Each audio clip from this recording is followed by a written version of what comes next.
atikala mfumu na mapate ya RDC, The King, Nkumu, leader, mfumu, compagnie africaine d'aviation Fly CAA, mosala salaka, kosepelisa ba passager na kitoko, sepelas toujours, wana mission mipesa, bakisa assurance ya sécurité na ba vol na nyonso, kasi tika tu bisabino que Fly CAA a mamika koko na accent ko na ponctualité pe régularité na CAA ezalaka te o bayebisi yo vol ekozana ba 9h yo pe oyena bakifunda na nyonso okoma boye o elongwe 9h ekomi 14h embadi oya kobeta miso lokola kapopwe na aéroport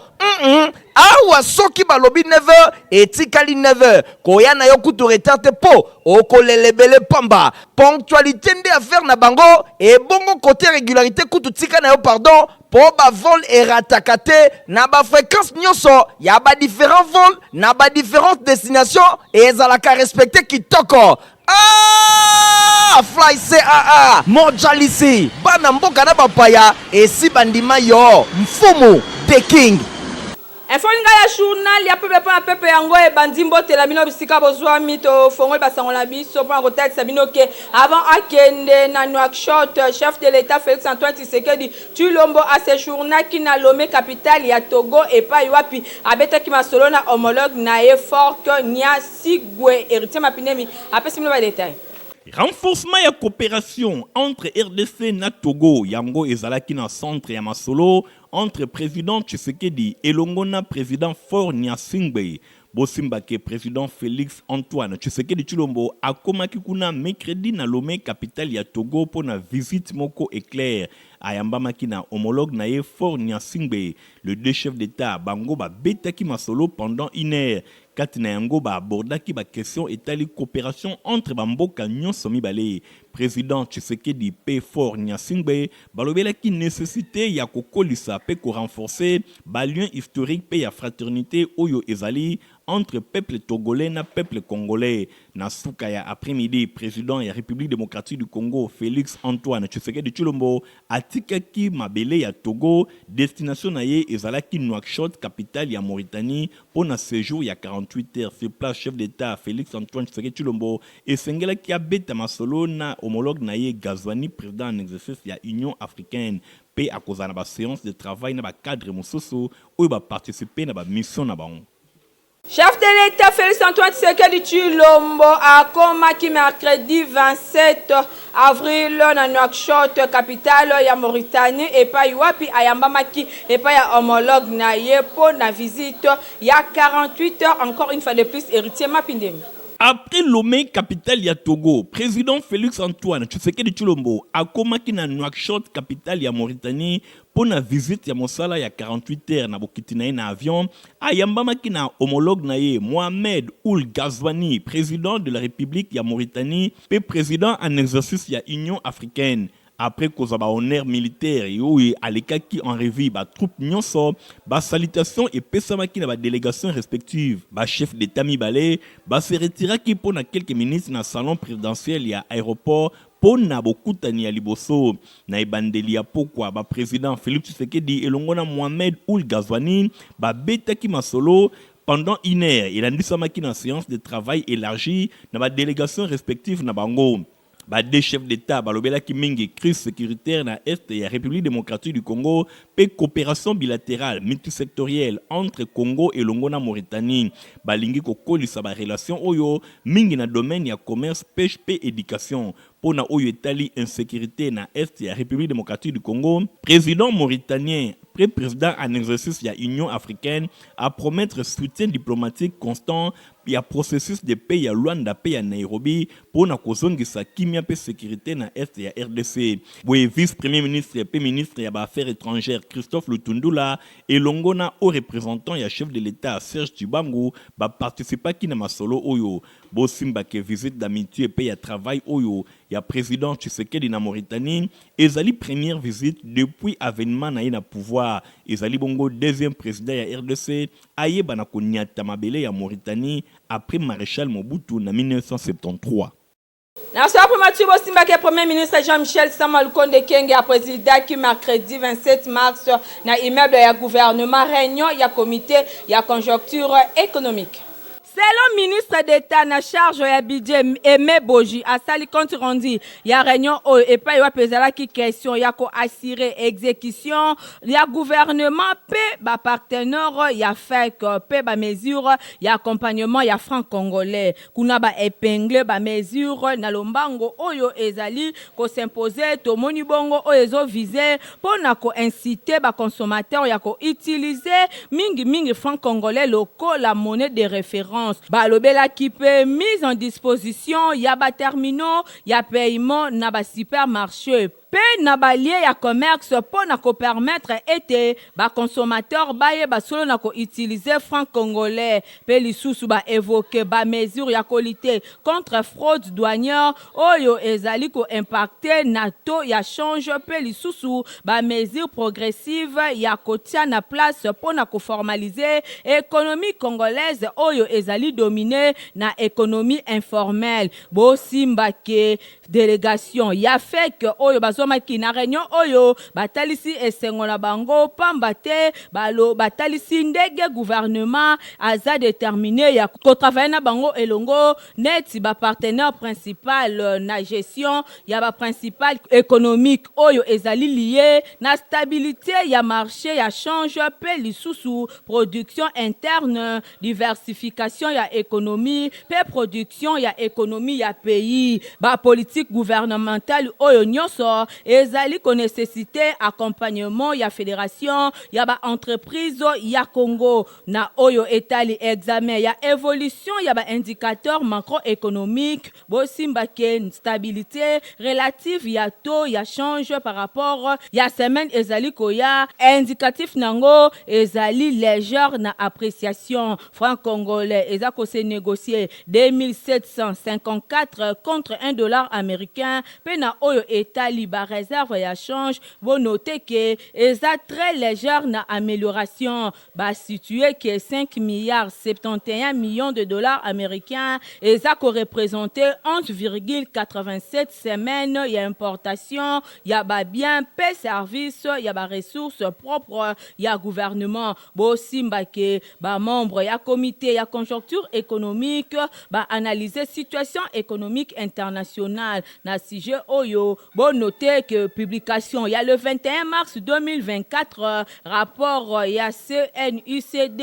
et portaki ba perspective il y a commerce mondial rapport yango indiqué que ezali na contraction moko na niveau ya commerce international au cours ya exercice 2023 comparativement na oyo ya 2021 contraction oyo et salami suite na faible demande ya ba économie ya ba mboka développé pe ya ba faiblesse ya ba échange entre ba mboka ya Asie pe ya Sud-Est na Amérique latine.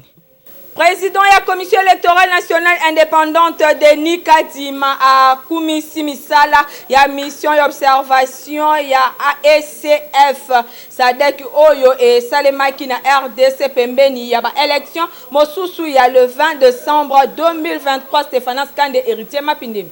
Baportaki ye na bandeko na ye na vice-présidence ya organisation oyo eleki lelo mbula mibale numéro 1 ya commission électorale nationale indépendante ya RDC asepeli mingi pona comité exécutif ya SF Sadek oyo bafongolaki misala na bango lundi 25 pona kozala clôturer jeudi 28 mars 2024 na Hilton Hotel. Président Aseni ayambaki na voix ya secrétaire général Hilda Modisane ya Botswana ba félicitations ba membre ya SF Sadek pona ko mener en bon port ba scrutin combiné le 20 décembre 2023 boyazwa ki par moko active na veille ya clôture ya ba assise oyo Denis Kadima a noté pe asepeli na ba observation nyonso esalemaki pona SF Sadek pona ko améliorer ba domaine mususu ya système électoral na RDC ba informer assistance na préparatif oyo ezali engagé pona ba élection ya ba gouverneur pe ba vice gouverneur elongo na ba sénateur oyo seni azali kobongama pona ko organiser SF Sadek ezali forum ya commission électorale ya ba pays ya Sadek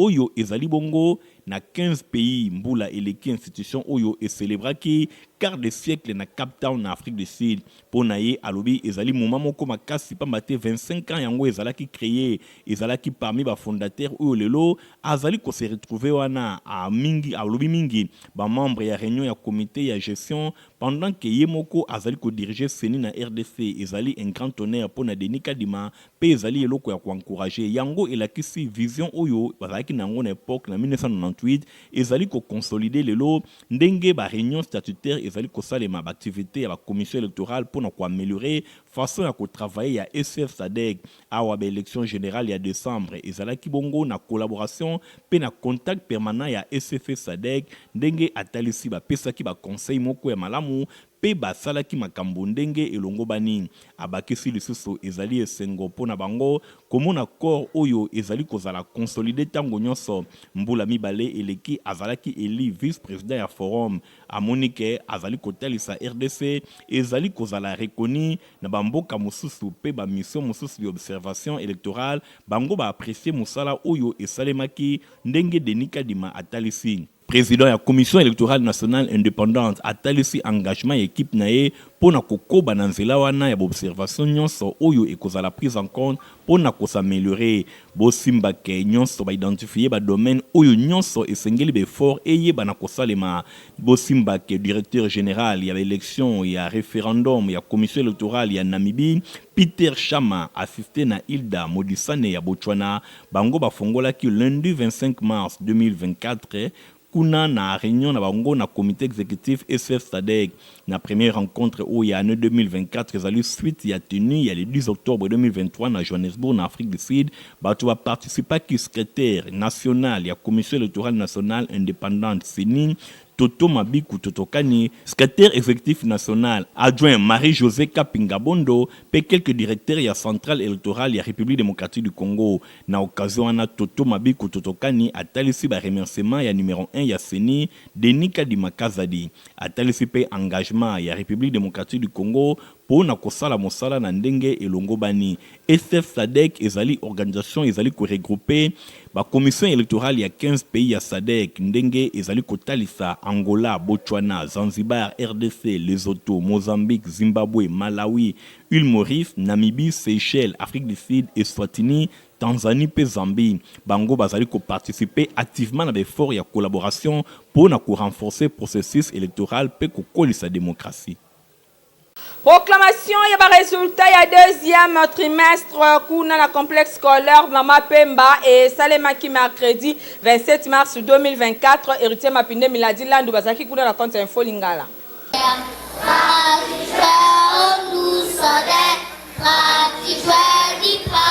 Na complexe scolaire Mama Pemba, oyo ezwami na quartier Bikanga na commune ya Kisenso, calendrier scolaire ezala katango nyonso respecté. Mercredi 27 mars 2024, nyonso elekaki kitoko pour la proclamation il y a deuxième trimestre bosimba ke ba parents et longo na ba élèves ba yaki déjà na tongo na complexe scolaire Mama Pemba na commune ya Kisenso école ya fondation Nerombungu et yambaki ba parents et longo na ba élèves oyo ba yaki pour na koyeba ba résultat ya bana pour le deuxième trimestre pambate complexe scolaire Mama Pemba enseignement ezalaka vraiment ya qualité nyonso ebandaki na prière ya moko ya ba enseignant Elika Kesa asalaki pour na kotika milulu o na maboko na Nzambe ndenge kaka ezalaka momesano na complexe scolaire Mama Pemba nyonso elikaki vraiment kitoko ndenge bozali komona na bilili ba élève balekaki moko sima ya moninga kosala ba poème ba sonnet pe ba récital ya ndenge na ndenge nyonso kaka pour na kotalisa niveau ya enseignement na complexe scolaire Mama Pemba enseignement ezali vraiment ya qualité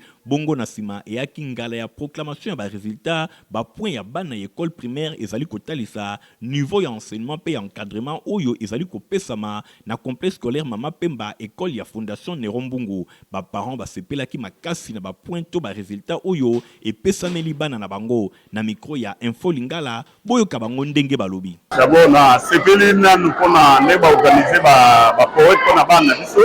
et surtout pour basali ya ko lubila makambo Rwanda na biso Congo na sepelaki mingi na poète wana et puis encadrement na moni ki bazo encadrer na bien na enseignement est bien Minerval est quand même au moins de coût, mais enseignement est kitoko. C'est plus le Kama fait les kitoko, nyo c'est les qui bien. Wana ezalaki ngala ya deuxième trimestre ezali désormais clôturé etikali troisième trimestre oyo ba élève bazali kobanda yango kala mingi te poso ezali koya nyonso wana papa mama ozana mwana yo esengeli kotinda ye na complexe scolaire mama pemba bobanga mobange na bâtiment oyo te enseignement ezali kopesa makuna kasi minerval ezali na yango à la portée ya bourse nyonso ya commune ya Kisenso Matete Lemba bref ba commune nyonso ya ville ya Kinshasa botinda bana na complexe scolaire mama pemba epai wapi enseignement ezali kopesa makitoko. Élève ya complexe scolaire mama pemba ya fondation Neron Mbungu mingi penza ya maternelle basala ki visite guidée week-end eleki na kin marché ya des bonhommes héritier mapinde miladi land ba accompagner bango.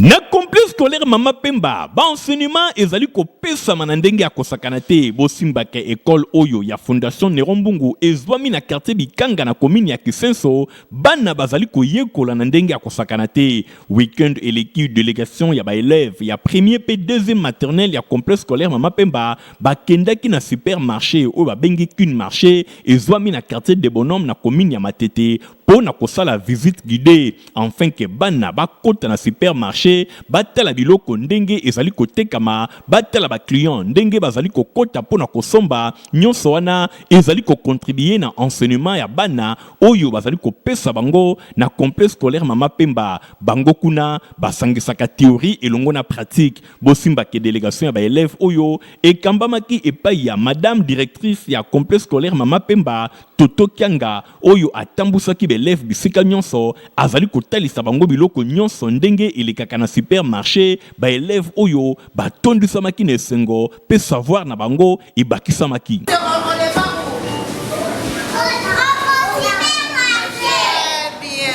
Kaka sur place na supermarché oyo ba élève batunaki pe ba question epai ya ba enseignante na bango pe bazwaki biyano ya ndenge na ndenge curiosité ya ba élève ya complexe scolaire mama pemba impressionnaki même ba responsable ya supermarché oyo ba monaki vraiment que bana oyo ya complexe scolaire mama pemba bazali kozwa enseignement ya qualité pamba te mituna babandai kutuna e kadraki na esika bango bayaki kosala visite guidée na supermarché oyo na quartier de bonhomme na commune ya Matete nyonso elekaki vraiment kitoko complexe scolaire mama pemba toujours likolo école ya fondation Nerombungu ezwami na quartier Bikanga na commune ya Kisenso ezali esika malamu yo parent okoki kotinda mwana na yo okozala de cité akozwa enseignement ya qualité pamba te complexe scolaire mama pemba ezali vraiment école moko kitoko pe ya malamu oyo bana esengeli bayekola nyonso na effort ya yemoko honorable Nerombungu oyo azali kosala éducation ya bana cheval de bataille na ye.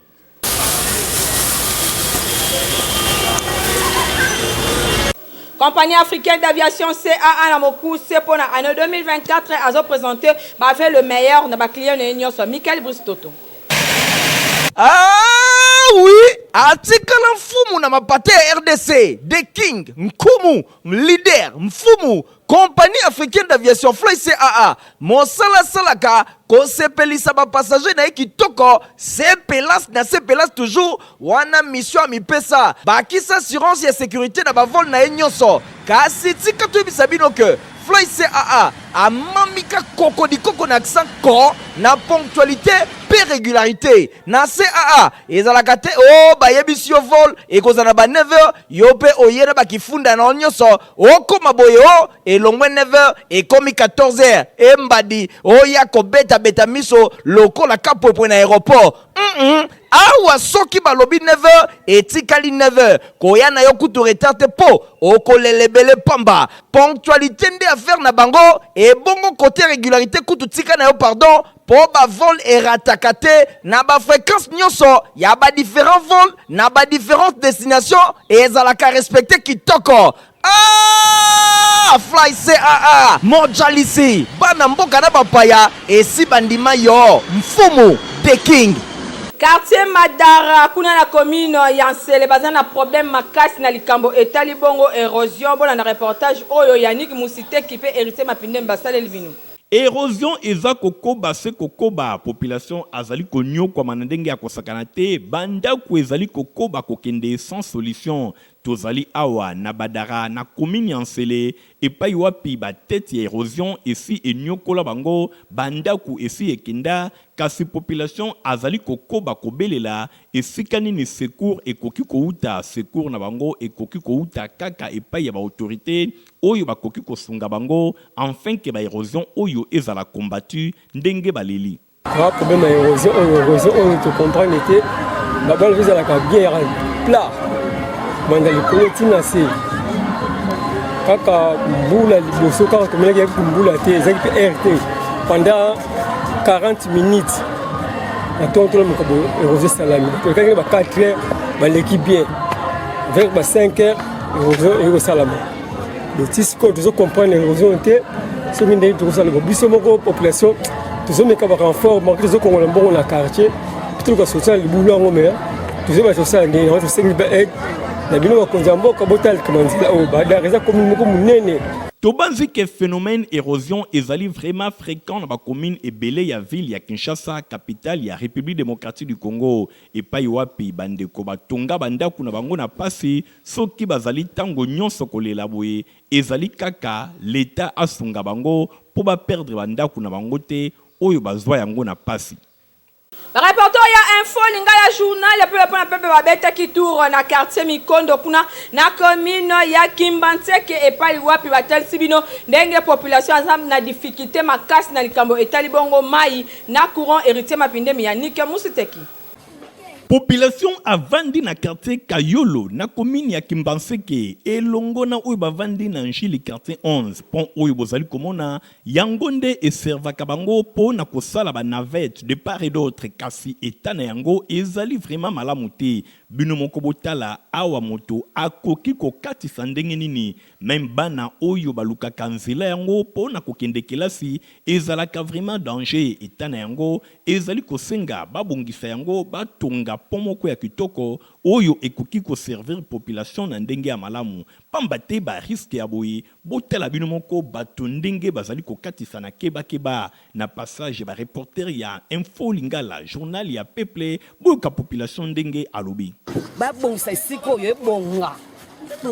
eza ligne principale ko kende ko longwa ko to so ke tinjile mbala mako so ba cha prince ba ko chape prince donc mo mutu ka peto so mata metala ndenge to so taboye moye ko lobeza te papa tatu zo tambula samba saki mawa ba chele biso pont ya sika nzamba pambula oya ko kanisila biso makanisa ndenge wana abongisila biso place yo papa to zana souffrance ado na ngambo njili ngambo wana ngambo kingasani eza direction principale e bani ba ne pomme si route ya mokali eza nzela mo bakoti yango makadama munene tomona na bakulumba bakoti makadama nzela mike tomona bakimbantseke bakasa bakadama balimete pourquoi ba biso ana njili ya nchangu direction munene banda pomme si route ya mokali basali biso prince munene babongisi biso pont oyo ba mama balelaka awa bakuluna awa ko agresser ba mama tina moi tina butu tala pont tala nzela mukebo moi bato balekeza te. Tobanzi ke ba autorité pe bato nyonso ya bonne volonté ba koki kosunga population ya quartier Kayolo na commune ya Kimbantseke pe ya njili quartier 11 po na kobongisa pont oyo enfin que et permettre bango ba katisaka esika na ndenge ya malamu population abika atakobika po ba risque ya boye ezali malamu te moto akoki kokweya na esika oyo na biloko na ye oyo akoki komema ekozala malamu te. Population oyo bafandi na commune ya Kimbantseke mingi penza na quartier Betankulu baza na problème makasi na likambo etali bongo mai pe courant awa bamelaka mingi mai ya Chwenge. Quartier Betankule na commune ya Kimbantseke likambo etali mai awa ezali opesi mbwa aboyi bota la rivière Chwenge oyo et traverse pe commune ya Kimbantseke ekendati na commune ya Masina. Population avandi nzinga ya rivière Chwenge basunga makakaka na mai oyo botala bino moko komela mai oyo kosokola bilamba basani pe biloko ya ndenge na ndenge ezalaka kaka awa na rivière Chwenge bongo mai ya boyi ndenge ezali komonana eske vi ezali vraiment na esika oyo pamba te kosokola bilamba pe biloko nyonso ezali kosalema awa eloko nini ya malonga esengeli tozela soki bokono te bo tosengi bakonzi bayokela biso mawa basitindela biso ata courant ata kotinda mpo nde toza boye tobandi mikolo ebele mai ezalaka te courant eza te tozeki ekita na mai kuna na se tozeki nika bilamba na mai kuna mai bato nyonso bazomela bazotia bamakolo na kati mai vraiment eza te donc bakotiela biso ata baforage wana ekosala mwa bien batiela biso mai courant. likambo etali courant pe na quartier Betankule na commune ya Kimbanseke ezali pe lisusu casse-tête population base santaka tango nyonso abandonné epai ya ba autorité nzokande bazali pe disposé ya kozwa lisungi lokola na ba commune mosusu ba vivre pe na mwa situation ya malamu mingi na likambo etali mai to courant. Yo mutoza na posa ya kolata sapata kitoko place eza se moko na 7e rue limité epai ya Papa Griffe. Papa sinangai eutako apio olingaka basapatu kitoko olingaka mokoto ya malonga oyo ekobimisa yo propre liboso ya bato nyonso esika eza se moko na 7e rue na commune ya Limete na place commerciale na Petit Boulevard tala malamu yeyo collègue ya bato nyonso basalaka basapatu minene na mikili ya poto basapatu ya kitoko oyo bino boyebi yeyo ye moko ayebi mosala na ndenge akosakana te bato nyonso bayebi collègue ya Jimmy Weston azali kosala koto na ndenge akosakana te nayebi ke chef de l'État Fachi Beton oyebi nga na Kombo oyebi nga na Elongi oyebi nga na Moussara. Moi je pense que c'est déjà quelque chose de bon. Puis oyebi batezaki na Limete toki na premier ministre mozalaka na yo na musée oyo kota palais du peuple obenga ngai tokutana mais ti lelo ka ba blocage. Mais on a même le ministre là, ministre de la culture Azali, ministre de l'industrie Azali, ministre de la PMI Azali, PMR. Mais pourquoi tel Bogo Changa Maboko va venir diminuer le taux de chômage? Pour nous les hommes, par contre, on n'a pas Patrice pour diminuer le taux pour encadrer jeunesse, pour transformer Bango, si on a pour ça la sapate. Est-ce que on a besoin de ça pour nous? Je ne pense pas. Automatiquement, Aoluka, Azala, responsable pour qu'il y ait des familles. Mais pourquoi? Dans ça, il était pourquoi? Dans ce cas-là, on a fait dans la Gentini Mobila. Adjoint ils allaient chez Goko Moulumba, fils gouverneur Gentini Mobila. Nous avons même bonne foi. Alors, Ngamouwa, mais Bangati n'est pas chef de l'État. On a fait mon compte au Bonaïli qui m'a politique, moi, ma caméra. Mais il fait qu'il bonne foi. Autorité nous suspect bazar. Moi je pense que nous ça la effort et ça devoir dans nous on va devoir dans la salle sur le téléphone na 7e rue place commerciale na Petit Boulevard place partie sur la peu monsieur on a passé à Badou à Kekele pour moi dans la présence de la salle dans un bien organisé dans ça le candidat nous sous l'état le but de soutenir yo yango na bimisi mais il faut soutenir un avis. Bon, je comprends, tant que les clients sont contre Dakar, Papa Griffe, on va soutenir Rio. Il faut Simba Science. Maintenant, dans Simba Science, on a vu la matin. Donc, je suis Ria Awa. Aux ala au sala fête, au dia batunion sur la fête, la tara pesa Awa. Aux ala au mariage, la tara Awa. Aux ala sapat, il y a mon nene, le col à Ink. Il y a un ordinaire comme un roi et mort. Le coca. Aux ala au le roi est mort. On dit comme un bolide, le col à Ink. Il y a un salon. Dans sa réparation, dans sa fabrication. Donc, na yebi musala comme il se doit. Ota ki batte ça. Oyoki adresse ezasemoko na 7e rue Petit Boulevard na commune ya Limete epai wapi ba chaussures, ba sandales, ba mapapa ezali kosalema na ndenge ya kosakana te soki okoti awa obosani Italie. Libela. Journal ya pepe pona pepe yango e komi na suka bande ko botika la malamu. Au revoir. Ah oui, atikala mfumu na mapate RDC, The King, Nkumu, leader, mfumu, compagnie africaine d'aviation Fly CAA, Mosala Salaka, kosepelisa ba passager na kitoko, sepelas na sepelas toujours, wana mission mi pesa, bakisa assurance ya sécurité na ba vol na nyonso, kasi tika to bisabino que Fly CAA amamika kokodikoko na accent ko na ponctualité pe régularité na CAA ezalaka te o bayebisi yo vol ekozana ba 9h yo pe oyena bakifunda na nyonso okoma boye o elongwe 9h ekomi 14h embadi oya kobeta beta miso lokola kapopwe na aéroport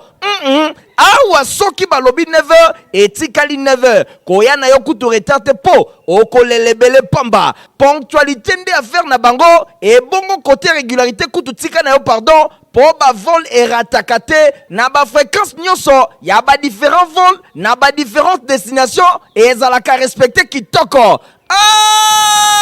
Fly CAA mojalisi bana mboka na bapaya esi bandima yo mfumu the king